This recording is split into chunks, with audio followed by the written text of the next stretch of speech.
সরকারি প্রতিষ্ঠানের fan light ব্যবহার করে চলছে প্রাইভেট কোচিং ক্লাস। তবে ক্যামেরা দেখে তড়িঘড়ি স্থান ত্যাগ করেন শিক্ষিকা। পটুয়াখালীর গলাচিপা সরকারি মডেল মাধ্যমিক বিদ্যালয়ে গিয়ে দেখা মেলে এই দৃশ্যের। অভিযোগ রয়েছে বিদ্যালয়ের তহবিলের অপব্যবহার, ঘুষ গ্রহণ এবং স্বজনপ্রীতির মাধ্যমে দীর্ঘদিন ধরে অবৈধভাবে অর্থ উপার্জন করছেন বিদ্যালয়টির ভারপ্রাপ্ত প্রধান শিক্ষক।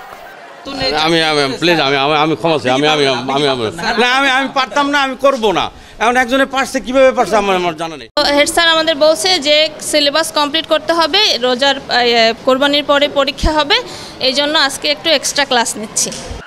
কোচিংয়ের শিক্ষার্থীরা জানান প্রতি মাসে জনপ্রতি 1000 টাকা করে ফি দিতে হয়, আর এই কোচিং না করলে স্কুলে আসলেও ক্লাসে বসতে দেওয়া হয় না। একটা প্রাইভেট তো যেমন 1000, আমরা আসে দাঁড়িয়ে থাকা লাগে, ভিতরে ঢুকতে পারি না। তারা প্রাইভেট পড়ায়, এই জন্য প্রাইভেট শেষ হয় তারপর ঢুকি।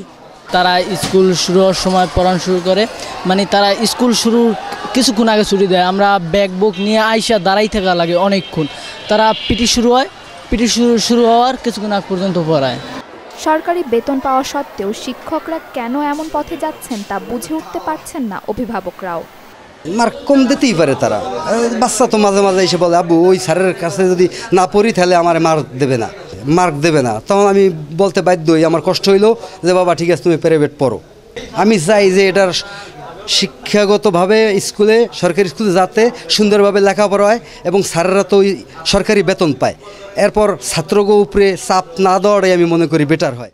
এমন অভিযোগ সম্পূর্ণ অস্বীকার করেছেন অভিযুক্ত ওই শিক্ষক। এটা সম্পূর্ণ মিথ্যা কথা।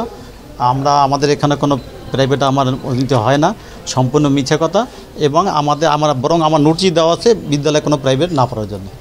অভিযোগ প্রমাণিত হলে আইন অনুযায়ী ব্যবস্থা নেওয়া হবে বলে জানান গলাচিপা উপজেলার নির্বাহী অফিসার। গলাচিপা সরকারি মডেল মাধ্যমিক বিদ্যালয়ের বেশ কিছু অনিয়মের বিষয়ে আমাদের গোচরীভূত হয়েছে। এই অভিযোগগুলো আমরা যথাযথ তদন্ত সাপেক্ষে দ্রুততম সময়ের মধ্যে আইনানুগ ব্যবস্থা গ্রহণ করব। এদিকে অভিযোগ প্রসঙ্গে বরাবরের মতো দায়সারা বক্তব্য জেলা শিক্ষা অফিসারের।